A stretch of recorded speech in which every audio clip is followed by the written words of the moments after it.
Berbahagialah orang yang suci hatinya, karena mereka akan melihat Allah. Matius 5 ayat yang ke-8. Mari kita berdoa. Bapa di surga, kami bersyukur di dalam nama Tuhan Yesus Kristus. Terima kasih untuk kesempatan kami bisa beribadah bersama-sama sebagai jemaat, sekalipun melalui online, tetapi kami percaya hadirat-Mu tetap ada menyertai kami. Dan biar pada hari ini juga ketika kami mendengar firman-Mu, biarlah firman ini akan menuntun kami kepada Kristus, firman yang hidup, yang memerdekakan kami dan membuat kami hidup sebagai warga kerajaan-Mu dengan gaya hidup yang memuliakan dan meninggikan Engkau.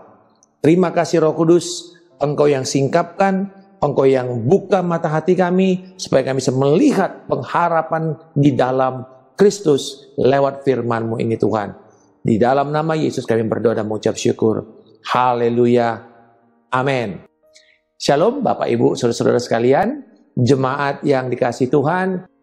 Sebagaimana jemaat sedang belajar dan mempraktekkan gaya hidup kerajaan Allah dengan teks dasar dari Matius 5 sampai ke-7, yaitu yang biasa kita kenal sebagai khotbah di bukit. Nah, khotbah Yesus di bukit dalam konteks ayat itu di dalam kitab Matius itu ditempatkan dalam sebuah kejadian di mana setelah begitu banyak orang dilayani oleh Yesus, lalu kemudian orang banyak ini berbondong-bondong ikut Yesus hanya karena mau melihat mujizat dan juga hal-hal yang sensasional dari Yesus. Tetapi melihat orang banyak itu, Yesus tidak langsung berusaha untuk mengiyakan semua dan membuat popularitasnya semakin lama semakin meroket. Tapi justru dia naik ke tempat yang lebih tinggi dan dia hanya bertemu dengan murid-muridnya. Karena bagi Yesus ini yang paling penting. Ketika dia mengimpartasikan hal yang paling penting, ini kita bisa bilang sebagai konstitusi kerajaan Allah. Kira-kira begitu. Bagaimana kita sebagai orang yang ada di dalam pengikut Yesus, murid Yesus, hidup sesuai dengan protokol kerajaan Allah. Dan bagaimana caranya kita hidup? Apa yang harus kita lakukan? Seperti apa hidup di dalam protokol kerajaan Allah? Nah, Matius 5 sampai 7 itu menggambarkan bagaimana kehidupan baik secara pribadi maupun secara komunitas sebagai gereja atau jemaat, supaya panggilan kita sebagai terang dan garam dunia itu menjadi tergenapi. Berbahagialah orang yang suci hatinya, karena hanya merekalah yang empunya kerajaan Allah. Kita mulai dengan mendefinisikan dulu apa itu suci. Di dalam perjanjian lama, pengertian suci adalah pembersihan internal dalam batin. Yesus mengutip istilah ini dari Mazmur pasal yang ke-24, ayat yang ke-3 dan 4. Siapakah yang boleh naik ke atas gunung Tuhan? Siapakah yang boleh berdiri di tempatnya yang kudus? Orang yang bersih tangannya dan murni hatinya, yang tidak menyerahkan dirinya kepada penipuan, dan yang tidak bersumpah palsu. Dikatakan orang yang suci hatinya, yang bisa naik dan berdiri di depan takhta Tuhan. Umat perjanjian lama sangat menantikan, merindukan janji Allah ini untuk mereka bisa mendapatkan penyucian hidup, penyucian hati. Di dalam Yeskiel pasal yang ke-36, ayat 25 dan 26, saudara-saudara, Aku akan mencurahkan kepadamu air jernih, dan yang akan mentahirkan kamu dari segala kenajisanmu, dan dari semua berhala-berhalamu, Aku akan mentahirkan kamu. Kamu akan kuberikan hati yang baru dan roh yang baru dalam batinmu. Dan aku akan menjauhkan dari tubuhmu hati yang keras dan kuberikan kepadamu hati yang taat. Nah, pernyataan Yesus ini menjadi kontras dengan ajaran rabi-rabi dan juga orang-orang Farisi yang menekankan kepada kesucian lahiriah, kesucian eksternal, tampak luar. Mereka mungkin di dalam benak mereka dan pengajaran mereka selalu mengutamakan dan mengatakan berbahagialah orang yang tampaknya suci dari luar, karena kamu akan melihat Yahweh. Sebab mereka itu sangat penting sekali bagaimana mencuci tangan, bagaimana tidak boleh masuk ke rumah orang yang bukan kosher, ya, yang tidak seturut dengan hukum Taurat, sudah punya kecurigaan, pasti ini kafir, tidak mungkin bisa bersalaman dengan orang yang bukan orang-orang sesama Yahudi. Banyak hal yang hanya bentuk-bentuk lahiriah. Yesus sendiri tidak melihat ini sebagai sebuah hal yang esensial dan menolong orang-orang berdosa untuk datang kepada Yahweh. Bahkan Yesus berkata bahwa orang-orang ini, orang-orang Farisi, adalah orang-orang yang munafik. Kenapa munafik? Karena mereka hanya berusaha untuk melihat keagamaan mereka itu dalam bentuk luar. Dalam bentuk apa yang orang lain bisa lihat sehingga kemudian memuji mereka. Ini Yesus mengatakan orang-orang Farisi ini ibarat kuburan yang dilabur putih. Sebelah luarnya bagus, tetapi dalamnya penuh dengan tulang belulang dan penuh dengan berbagai kotoran. Penuh kemunafikan, penuh dengan kedurjanaan, kenajisan, all the uncleanliness. Iya, di Matius 23-28 kita bisa melihat apa yang Yesus katakan ketika ini seri perkataan, celakalah engkau, hai orang Farisi. Nah, di dalam konsep Yunani, kata suci atau kataros itu seperti air yang jernih, bening, atau kristal yang bening, yang tidak ada nodanya, yang tidak ada goresan, atau seperti logam yang sudah tidak ada nodanya lagi setelah dilebur, kan nodanya bisa terangkat semua itu. Lalu disapu, dibakar lagi sampai jernih, orang bisa bercermin. Itu yang disebut sebagai suci di dalam konsep kata Yunani, kata ros. Jadi orang bisa melihat ketika bercermin di air, dia bisa melihat secara jelas wajahnya. Nah, kalau kita masukkan ke dalam teks kita, maka maknanya seperti ini. Bahwa orang yang bebas dari noda kejahatan. Umumnya, kalau kita mengatakan, mendengar kata suci, maka asosiasi kita langsung, oh, ini orang yang enggak hidup dalam kemesuman, kecemaran seksual. Biasanya kita melihat orang ini bersih secara seksual, nggak mesum, nggak sensual, nggak ngeres gitu ya bahasa Betawinya ya. Nah, itu betul ya. Kalau kita bicara mengenai kesucian, memang salah satu bagiannya adalah tentang hal-hal yang berkaitan dengan dosa imoralitas, menjauh dari sana. Tetapi kesucian itu jauh lebih besar cakupannya daripada sekedar masalah kemesuman atau kecemaran secara seksual.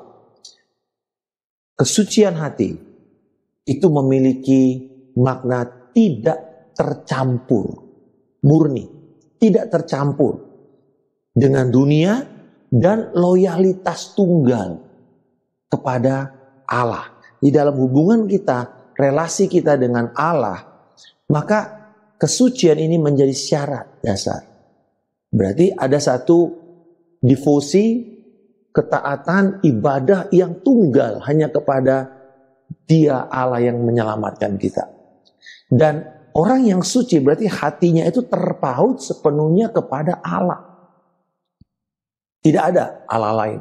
Tidak ada sesuatu yang mengisi dan menandingi Allah dalam hidupnya.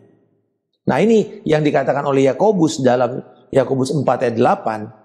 Mendekatlah kepada Allah dan Ia akan mendekat kepadamu.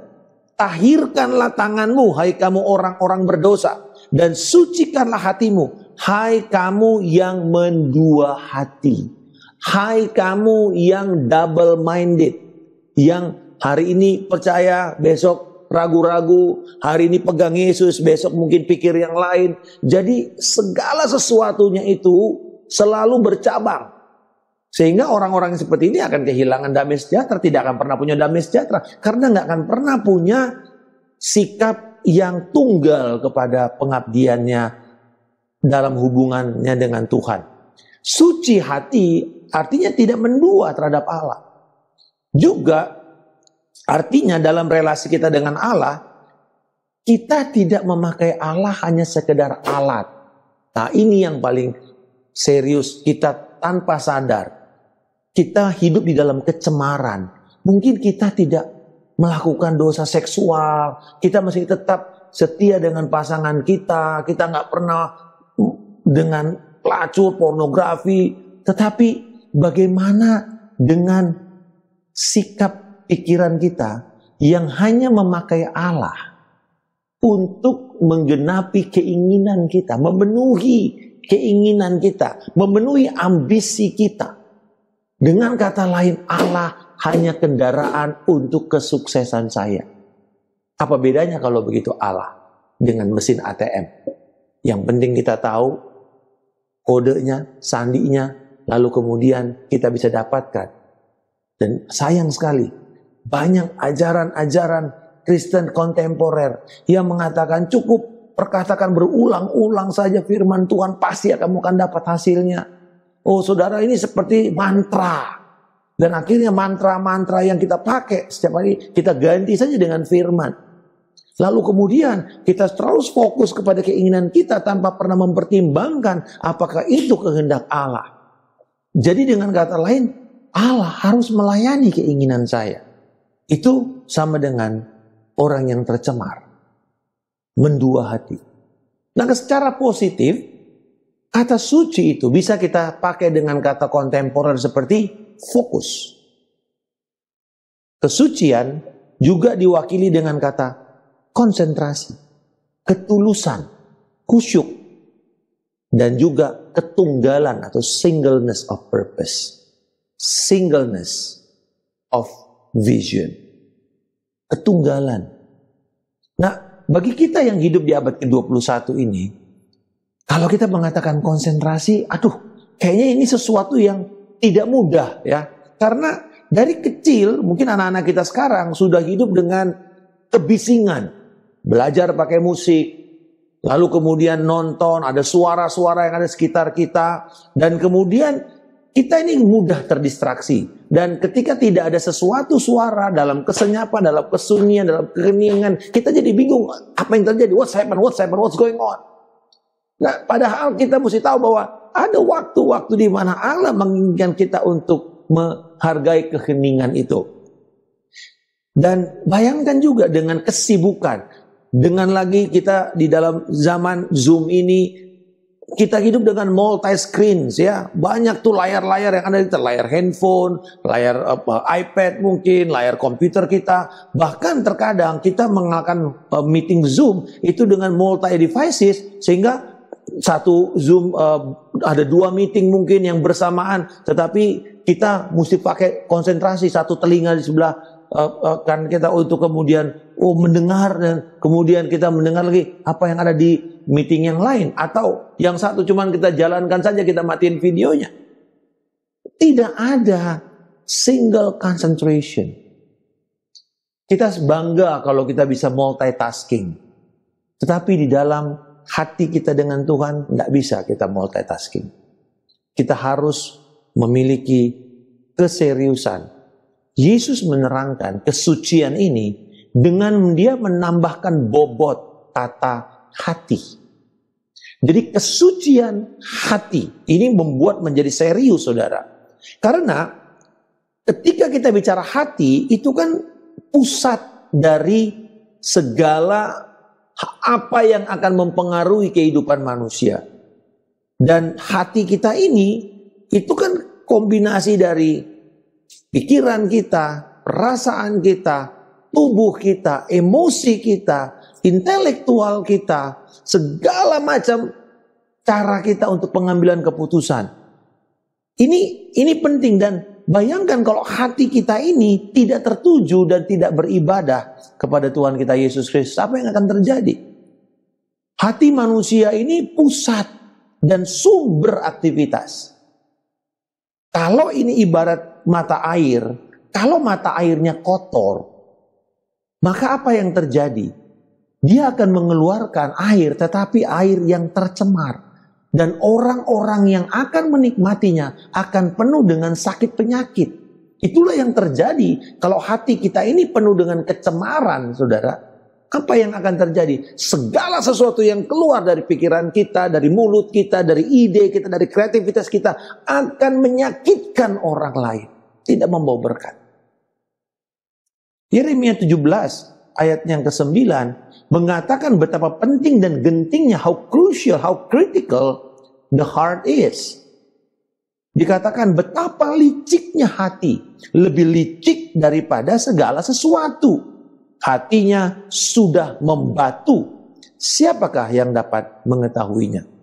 Wah, seringkali kita justru kebalikan kalau zaman ini mendengar tentang hati. Kita selalu terbuai dengan segala istilah dunia mengatakan, ikuti sajalah kata hatimu. Just follow your heart. Ngalirlah sesuai dengan keinginan hatimu. Apa kata hati deh? Novelis Rusia Ivan Turgenev menulis begini tentang kondisi hati. Aku tidak tahu seperti apa rupa hati orang yang jahat. Tetapi aku tahu seperti apa rupa hati orang baik. Dan ternyata sangat mengerikan. How terrible. Alkitab bilang, bukan saya yang bilang, licik dari segala sesuatu, dia jauh lebih licik. Jadi hati-hati kalau kita mengatakan ikuti saja keinginan hatimu. Kalau hati kita sudah jauh dari Tuhan, apa yang akan diputuskan oleh hati kita? Pasti sesuatu yang akan jauh dari Tuhan. Hati yang tercemar, hati yang tidak diubahkan adalah sumber kelicikan dan kejahatan. Yesus tegas sekali dalam Matius 15 ayat 19 berkata, karena dari hati timbul segala pikiran jahat, pembunuhan, perzinahan, percabulan, pencurian, sumpah palsu, dan hujat. Nah kalau begitu, Yesus saja mengatakan bahwa dari hatimu ini keluar semua yang tercemar. Siapa yang bisa kalau begitu? Kalau kita mau jujur, adakah orang yang hatinya tulus, murni, tidak tercemar sama sekali? Kita akan frustrasi. Nah saya berikan kepada saudara-saudara sekalian, kabar buruknya dulu. Tidak ada satupun manusia yang bisa memiliki hati yang suci. Tapi puji Tuhan, Yesus Kristus Allah yang menjadi manusia dan hidup di dalam kesucian tanpa dosa telah menanggung semua kecemaran dan kejahatan hati kita. Dan dia menggenapi apa yang dijanjikan oleh Yahweh kepada jemaat di perjanjian lama lewat Nabi Yeskiel mengatakan, aku akan memberikan kau hati yang baru. Aku akan menaruh firmanku dalam hatimu. Dan itulah yang terjadi ketika seseorang menyadari bahwa dia tidak mampu memiliki hati nurani yang bersih, hati yang suci, lalu kemudian dia menyerah kepada Yesus Kristus dan datang dan mengatakan, Tuhan, aku sadar hanya oleh kasih karunia-Mu aku bisa mendapatkan pembaharuan hatiku ini. Saudara-saudara, Yesus datang menyelamatkan kita. Bukan menjadikan kita dari orang yang sedikit jahat menjadi orang yang lebih baik. Tidak. Kelahiran baru tidak membuat orang menjadi lebih baik. Tetapi kelahiran baru membuat orang yang mati menjadi hidup kembali. Itu kelahiran baru. Ada perbedaan. Kita menjadi ciptaan baru. Yang lama sudah berlalu. Yang lama sudah mati. Saudara-saudara, upah yang dijanjikan oleh Yesus kepada kita adalah ketika kita mengalami karakter kesucian hati. Ketika kita bersedia untuk mengalami kelahiran kembali dan Yesus menaruh hatinya dan melukiskan firman-Nya dalam hati kita. Maka Tuhan menjanjikan berkat upah. Yaitu dikatakan hanya mereka sajalah yang akan melihat Allah. Wow. Saudara pernah melihat Tuhan? Kadang-kadang kita bilang, mana Tuhan? Nggak ada. Dia kan Allah roh. Mana bisa kita lihat Allah dalam bentuk roh? Seperti apa saya bisa melihat Tuhan? Nah kita akan melihat bahwa di dalam melihat Tuhan itu ada dua. Melihat Tuhan sekarang dan melihat Tuhan nanti di dalam kekekalan. Nah bagaimana kita melihat Tuhan sekarang ini?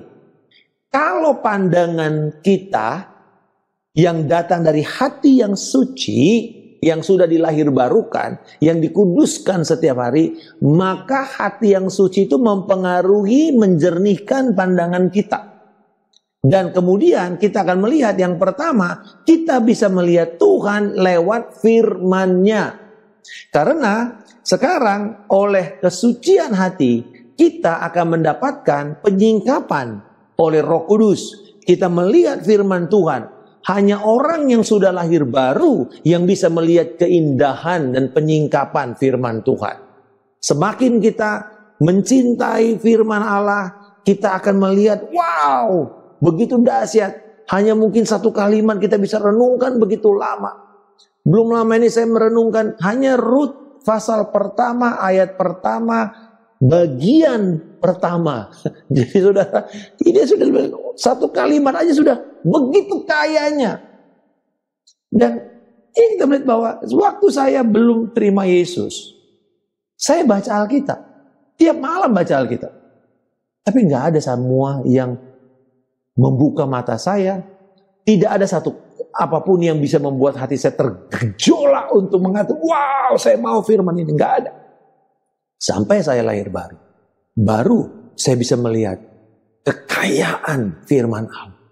Dan bahkan sekarang, sekalipun sudah lebih dari 30 tahun, tetapi makin lama, justru bilang, wow, satu ayat saja itu begitu kaya sekali. Kalau kita mengerti bagaimana membukanya dan membaca dengan singkapan, dan kita bisa melihat Allah. Itulah kemudian yang membangun perspektif kita tentang Tuhan atau teologi kita. Yang kedua, kita melihat Allah melalui semua ciptaannya. Daud di dalam Mazmur 29 mengungkapkan Allah di dalam fenomena alam. Dikatakan suara Tuhan ada di dalam air, suara Tuhan ada di dalam guntur, suara Tuhan menggelegar di dalam setiap fenomena-fenomena alam ini. Dengan kata lain saudara-saudara, bahwa alam Tuhan jadikan untuk mencerminkan juga kemuliaan dan citranya. Itu sebabnya kita katakan ini sebagai pewahyuan umum. Bahwa orang akan bisa langsung sebenarnya menyadari keberhadiran Allah itu pada waktu dia mengagumi alam. Kalau kita suka outdoor, kita sampai naik gunung, kita langsung merasa dekat dengan Tuhan. Atau mungkin kalau kita nyelam di dalam kedalaman sepi, apa yang kita nikmati di sana? Kita akan mengagumi Tuhan dengan hal-hal yang kecil-kecil. Kita akan mengatakan, wow, siapa kita ini Tuhan? Di mana Engkau bisa menyatakan dirimu?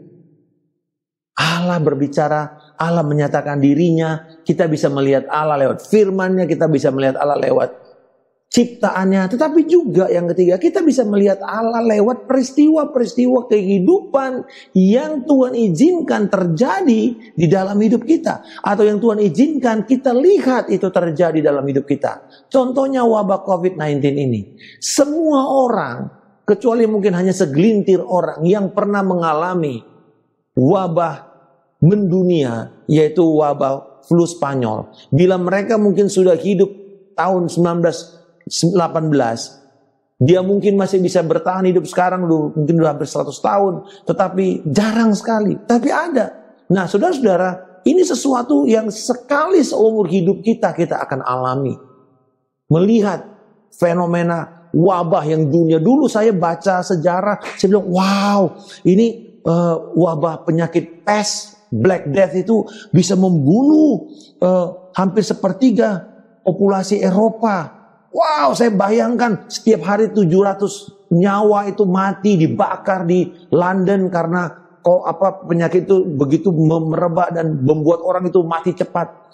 Tapi sekarang kita bisa melihat kalau tahun 1918 ada 100 juta orang meninggal karena penyakit flu Spanyol. Sekarang apa yang kita alami?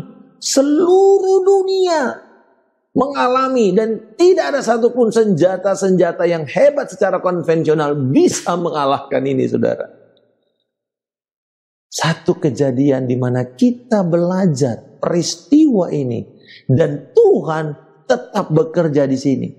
Dan saudara, termasuk hal yang menyedihkan, kedukaan, ditinggal oleh keluarga, ditinggal oleh teman, sahabat, pemimpin kita. Oh saudaraku, ketika kita melihat ini, kesedihan itu begitu berat. Setiap hari, setiap minggu mungkin gereja mendengar kabar orang-orang yang mengalami kedukaan.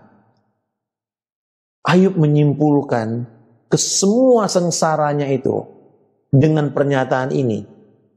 Hanya dari kata orang saja aku mendengar tentang engkau. Tetapi sekarang mataku sendiri memandang engkau. Saudara-saudara, ketika akhir hidup Ayub dia di mana dipulihkan, lalu kemudian dia mengakui itu di dalam Ayub 42 ayat 5 bahwa Tuhan, dulu aku mendengar engkau dari kata orang, dari teman-temannya, dari semua orang-orang yang cerita tentang siapa Yahweh.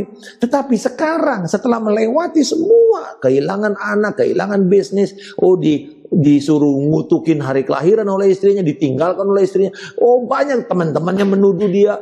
Begitu banyak pergumulan hidupnya, sakit setiap hari, gatal-gatal, mesti pakai beling untuk membuat tangannya ini menggores badannya supaya dia lebih enak. Saudara-saudara, tetapi akhirnya dia mengatakan, dulu aku hanya bisa mendengar tentang Allah dari kata orang. Tetapi sekarang mataku melihat. Jadi kita bisa melihat bahwa kita bisa melihat Allah dengan peristiwa-peristiwa yang terjadi setiap hari. Nah, bila kita memiliki kesucian hati, maka kita akan semakin cepat untuk pertama melihat kepada firman, melihat alam semesta, dan kita bisa mengenali, mengidentifikasi kehadiran Allah bahkan di dalam peristiwa-peristiwa.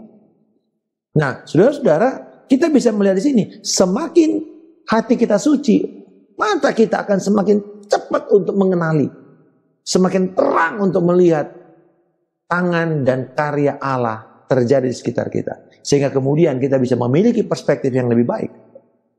Dan pada akhirnya kita bisa melihat Tuhan tanpa halangan, muka dengan muka, ketika tubuh jasmani ini, kemah yang sementara ini dibongkar, lalu kita mendapatkan tubuh yang baru. Kita mendapatkan tubuh sorgawi. Kita bertemu Yesus Kristus di kekekalan. Dan di situ kita melihat tidak ada lagi pembatas. Kalau sekarang kita melihat semua dengan samar-samar, kata Rasul Paulus. Tetapi nanti semua itu diangkat, selubung itu diangkat, dan kita bisa melihat muka dengan muka secara jelas. Nah, bagaimana kita bisa mempertajam penglihatan kita akan Allah? Bagaimana kita bisa menjaga dan membawa kemurnian hati kita ini makin lama makin besar? Bagaimana kita menjaga kemurnian hati kita? Yang pertama, bersediakah kita untuk sepenuhnya jujur mengakui keadaan hati kita di hadapan Allah?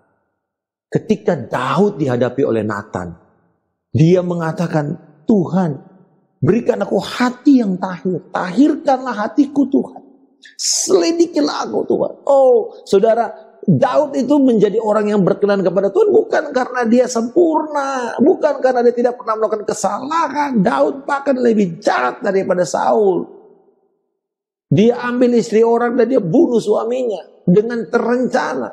Tetapi saudara-saudara, ketika itu dihadapi oleh Tuhan, dia terbuka hati. Selidikilah aku Tuhan. Jangan ambil rohmu dari hatiku, katanya. Inilah orang yang bersedia mengakui keadaan hati. Dan itu memerlukan kerendahan hati, saudara, untuk kita mengatakan, apakah hatiku sungguh-sungguh bersih? Apakah hatiku tidak ada kecemaran, iri hati, dengki, kepahitan, kegetiran, amarah? Apakah fokus saya murni kepada Allah dalam saya beribadah? Mari kita minta Roh Kudus untuk menyatakan kondisi hati kita hari ini. Dan bila ada kecemaran, mari datang bertobat dan minta air yang mengalir dari sorga, menyucikan. Firman itu dikatakan menyucikan kita 7 kali lebih murni daripada pemurni perak. Yang kedua, akuilah bahwa hanya Allah saja yang sanggup untuk membuat hati manusia itu menjadi suci. Tidak ada cara lain. Tapi bukan berarti, oh ya sudah kalau gitu Tuhan sajalah. Jadi kita jadi pasif gitu. Ya biar Tuhan yang kerjakan semua. Tidak juga saudara. Karena karya Tuhan sudah diberikan. Dia sudah menyediakan kepada kita peralatan-peralatan. Dia menyediakan Allah Roh Kudus kepada kita untuk setiap hari menyertai kita. Dia menyediakan firman. Dia menyediakan kepada kita pimpinan, tuntunan dari otoritas rohani kita. Orang-orang yang memuridkan kita. Para sahabat, teman-teman komunitas, orang-orang yang mengasihi Tuhan. Itu semua adalah tools yang Tuhan pakai untuk memurnikan kita. Membuat kita bisa merespon dan bertumbuh di dalam kasih karunia Allah. Tetapi juga kita mesti merespon dengan bertanggung jawab melakukan bagian kita. Yakobus mengatakan, mendekatlah kepada Allah, maka Allah akan mendekat kepadamu. Jadi kan ada dua hal di sini. Ada dua pihak yang melakukan tanggung jawab dan bagiannya. Bahkan kita tahu bahwa kita harus mengerjakan keselamatan kita dengan takut dan gentar. Bukan karena kita takut kehilangan keselamatan. Tetapi itu adalah respons kita kepada apa yang Tuhan sudah lakukan ke dalam hidup kita. Kasihnya itu yang kita respons dengan ketaatan.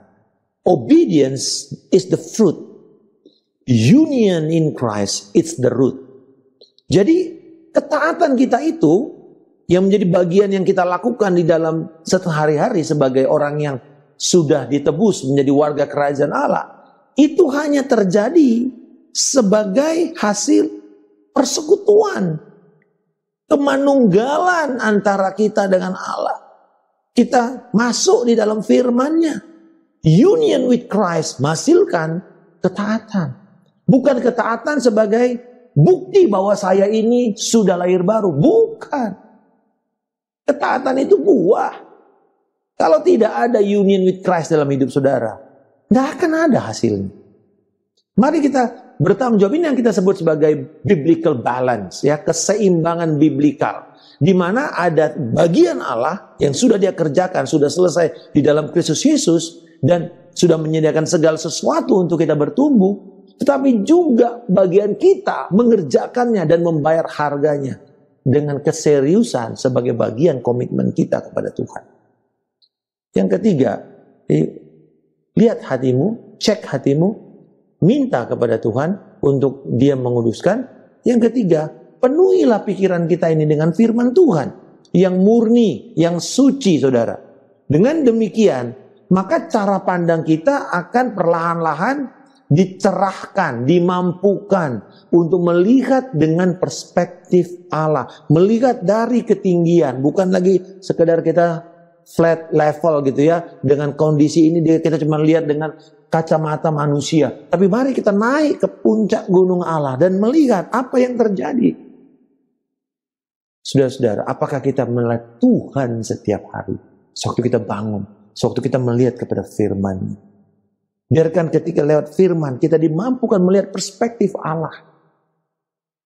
Dan yang terakhir, bahwa izinkan pikiran kita dipenuhi dengan satu gambar yang akan Tuhan singkapkan. Hanya Tuhan yang boleh singkapkan ini. Tentang masa depan kita kelak di sorga mulia.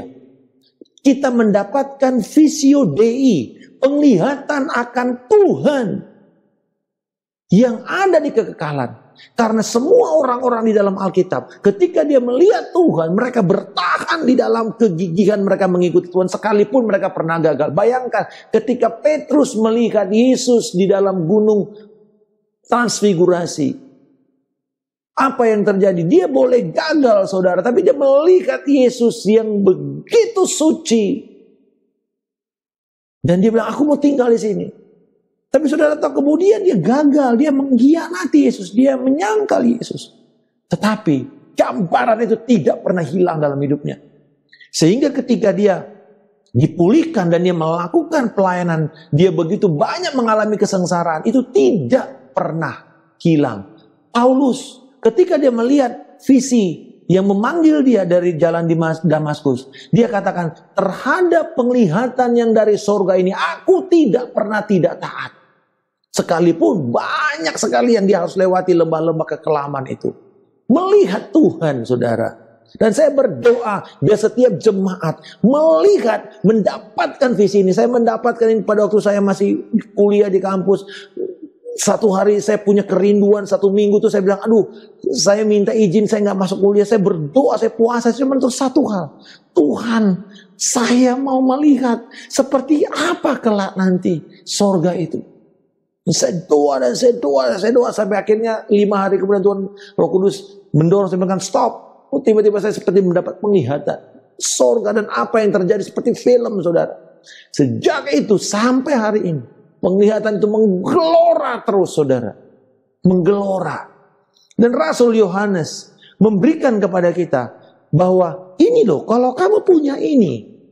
Yohanes sendiri di dalam tempat di lockdown di Patmos, dia melihat sorga, saudara. Dia melihat kepada akhir zaman. Itu yang bikin dia bertahan, sekalipun dia pernah digoreng, dia pernah dianiaya, dia pernah dibunuh, tapi dia gak mati-mati, saudara. Apa yang membuat dia bertahan? Apa karena dia kokoh, dia kuat? Enggak. Penglihatan sorgawi itu. Dan saya mau kita membaca apa yang dikatakan oleh Rasul Yohanes yang melihat penglihatan sorga itu. Kita bersyukur untuk kitab Wahyu, bukan untuk membuat kita takut, tetapi membuat kita melihat penglihatan sorga tentang siapa kita kelak. Bapak Ibu Saudara-saudara sekalian. Mari kita lihat apa yang Rasul Yohanes katakan supaya sebagai dorongan kepada kita untuk tidak menyerah dengan keadaan, untuk tidak terbuai dengan kilauan dunia ini, tawaran dan godaan dunia ini. Karena kita melihat sorga yang lebih mulia yang berkilau. Inilah yang dikatakan oleh Rasul Yohanes dalam 1 Yohanes 3 ayat 2-3. Saudara-saudaraku yang kekasih, sekarang kita adalah anak-anak Allah. Tetapi belum nyata apa keadaan kita kelak. Akan tetapi kita tahu bahwa apabila Kristus menyatakan dirinya, ini bicara mengenai akhir zaman, kita akan menjadi sama seperti dia. Sebab kita akan melihat dia dalam keadaannya yang sebenarnya. Setiap orang yang menaruh pengharapan itu kepadanya menyucikan diri sama seperti dia yang adalah suci. Mari kita taruh pengharapan kita kepada momen di mana saya akan melihat Yesus tanpa ada selubung lagi. Bukan lagi dalam bentuk penglihatan rohani. Tetapi betul-betul saya bisa menyentuh dia lagi. Menyentuh tangannya. Melihat, mendapatkan sukacita bersama-sama dengan Yesus. Tetapi untuk itu dikatakan, kalau kamu sudah jadi anak Allah. Dan kalau kamu mau melihat itu kelak nanti terjadi. Apa yang kamu lakukan? Taruh pengharapan kamu di sana. Tapi sambil kamu mengharapkan, apa yang kamu lakukan? Menyucikan dirimu sama seperti dia yang adalah suci. Karena hanya orang yang suci hatinya yang bisa melihat Tuhan. Jemaat sekalian, hari ini ada kabar baik kepada kita. Bila saudara belum pernah terima Yesus Kristus, maka bertobat, datang pada Yesus, minta pengampunan atas dosa-dosamu, dan dipulihkan dan menerima pengampunan dan menerima karunia hidup kekal. Percaya kepada Yesus Kristus. Serahkan hidupmu. Bagi saudara yang sudah menerima Yesus Kristus, mari kuduskan Yesus dalam hidupmu dan dalam hatimu setiap hari. Mari bangun kerinduan lewat firman Allah. Mari cek hatimu setiap hari. Mari kita minta anugerah Tuhan untuk terus bisa hidup. Hidup dengan kasih karunia Tuhan, dengan kekudusan. Sehingga kemudian yang duniawi ini akan terpupus. Setiap hari ketika kita memutuskan menguduskan Yesus di dalam hati kita dan menyembahnya setiap hari. Dan meminta Tuhan, bukakan kepadaku penglihatan akan masa depanku kelak. Apa yang aku harapkan. Supaya kemudian aku bisa menjadi pendorong untuk aku hidup suci. Bapa di surga, aku berdoa untuk setiap jemaat yang hari ini mendengar firman. Biar kami menerima firman ini Tuhan. Dan biar kami sungguh akan tergores hati kami Tuhan. Untuk bertobat bila kami tahu bahwa kami punya kecemaran. Aku berdoa supaya setiap kami juga datang dengan kerendahan hati.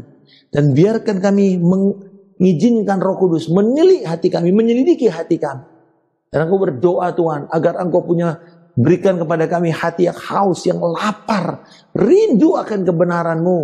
Dan lebih dari itu, aku minta buka mata rohani kami, buka mata hati kami, supaya kami bisa melihat penglihatan surgawi itu.